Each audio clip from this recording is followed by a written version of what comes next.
더 기도 말씀들이 없으시면은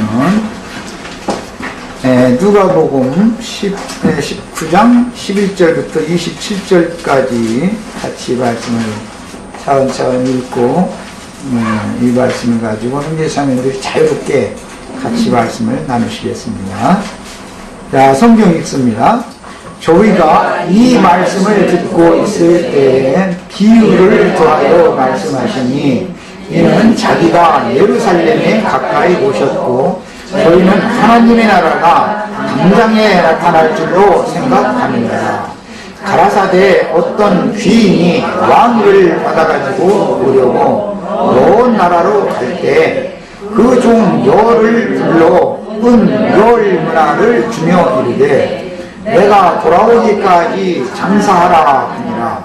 그런데 그 백성이 저를 미워하여 사자를 뒤로 보내어 가로되 우리는 이 사람이 우리의 왕됨을 원치 아니하노이다 했더라.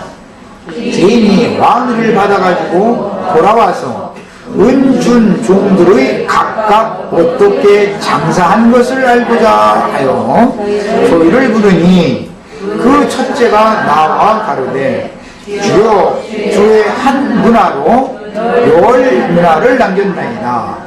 주인이 이르되 잘하였도다.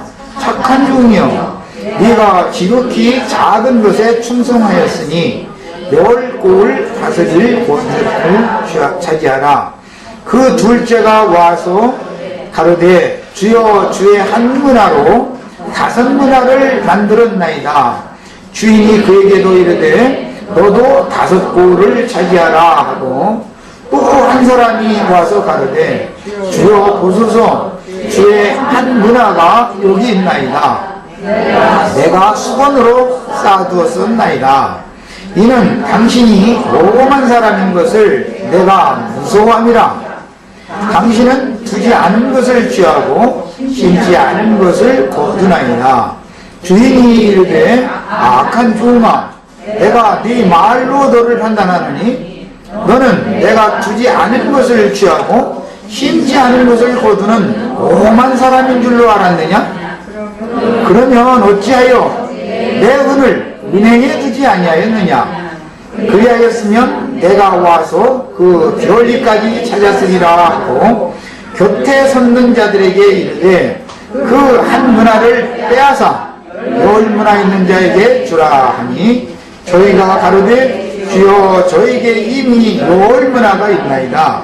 주인이 가로되 내가 너희에게 말하노니 무릇 있는 자는 받겠고 없는 자는 그 있는 것도 빼앗기리라.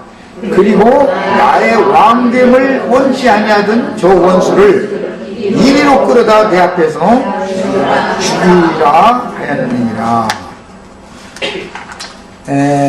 자, 지난 시간에 이제 우리 지난 시간에도 우리 이영재님이 했던 것 같고 지난 시간에도 한 주 말씀을 나눴는데 오늘은 이제 결론을 내는 시간을 갖겠습니다. 우선 뭐 이제 큰 문맥의 흐름이나 윤곽에 대해서는 이 말씀을 나눴을 거지만은 제가 이제 정리를 잠깐 하겠습니다. 이 말씀을 나누는 동안 내가 이제 미국에 있었기 때문에 잘 아마 정리가 제대로 안 됐을 가능성도 있고 지금 주님께서는 마태복음 25장에서는 금 달란트를 각 사람들에게 각 사람의 은사와 분량, 재능에 따라서 누구에게는 금 5달란트, 또 누구에게는 2달란트, 또 누구에게는 1달란트 이렇게 차별해서 맡긴 말씀을 했지만 누가복음에서는 문화 이야기를 했습니다. 열 문화를 가지고 나눠줬는데 가지고 온 사람들이 답변에 의하면 주의 한 문화로 열 문화를 만들었다. 또 주의 한 문화로 5문화를 만들었다. 또 세 번째 사람도 보소서 주여 여기 주의 한 문화가 여기 있습니다. 이런 걸 보니까 누가복음에서는 다 각자에게 동일하게 한 문화씩을 맡겼다는 걸 알 수가 있습니다.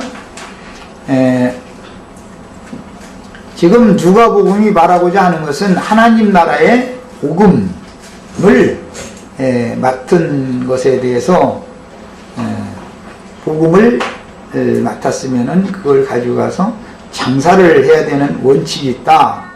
예수님은 이걸 가지고 다시 오셨을 때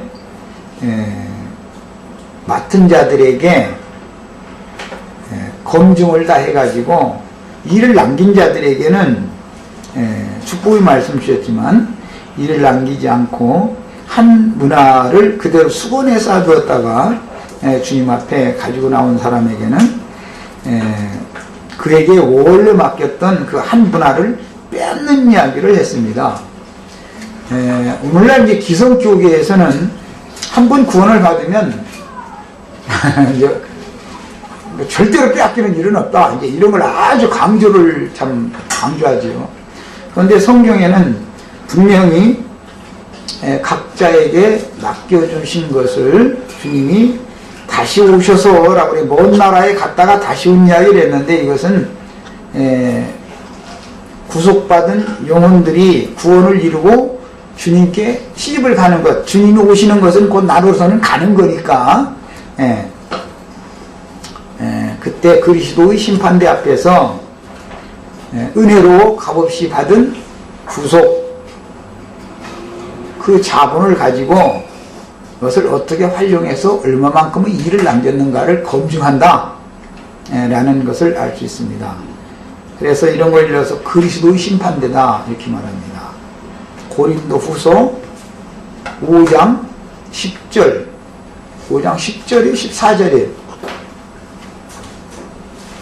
5장 10절 같은데 그리스도의 심판대 고린도 후서 5장 읽어보겠습니다. 네, 자 읽습니다. 이는 우리가라는 건 믿는 성도들 전체가 말이에요. 누구든지 간에 모든 믿는 성도들, 고린도 교회의 성도들, 여기 이 우리에는 바울도 포함되는 겁니다. 이 편지를 바울이 썼으니까. 이는 우리가 다, 그러니까 빠지는 사람 없는 거예요. 누구도 반드시 그리스도의 심판대 앞에 드러나. 굉장히 중요한 표현을 했어요. 그런데 기성교계에서 거짓말하는 자들은 어떻게 말해요? 심판은 이미 다 지나가 버렸으니까 다시는 심판이 없다 이렇게 가르치죠.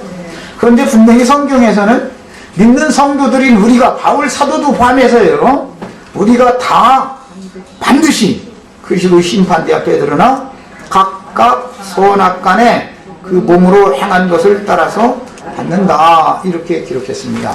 베드로전서 같은 데서는 하나님의 집에서부터 심판할 때가 오나니 이렇게 되어 있죠. 그리고 히브리서에서는 하나님이 내 백성을 심판하리라 이렇게 말씀하셨어요. 자기 백성을 심판한다 했어요. 그런데 오늘날 기독교계에서는 그와 정반대되는 가르침을 계속 받아오셨죠. 예수님이 심판 다 받았으니까 나는 심판받지 않는다 이렇게 가르침 받지 않았어요 혹시? 그러니까 하나님의 말씀을 너무 일방적으로 자기 유리한 쪽으로만 취했다라는 걸 알 수 있잖아요. 빼앗길 수 있다는 걸 잘 아셔야 돼요. 한 문화를 가지고 있던 사람이 한 문화를 다시 그대로 내놨더니 그 가지고 있던 것을 빼앗아 가지고 10문화 있는 사람한테 주어라 이렇게 했다는 거예요. 그러니까는 나는 한번 예수를 믿어서 몇 월 며칠 날 몇 장 몇 절로 죄사함 받았으니까 나는 이제 뭐 아무 문제 없다 이렇게 가르치는 건 완전 귀신 장난하는 소리인 것이죠. 그런 일은 없습니다.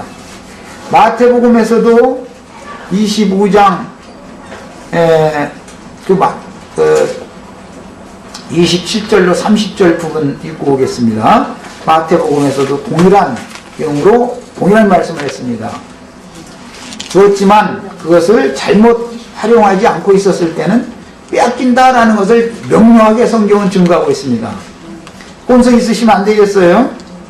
27절부터 25장 27절부터 30절까지 읽습니다. 그러면 네가 마땅히 내 구원을 시리하는 자들에게나 두었다가 나로 돌아와서 내 본전은 마태복음에서는 5달러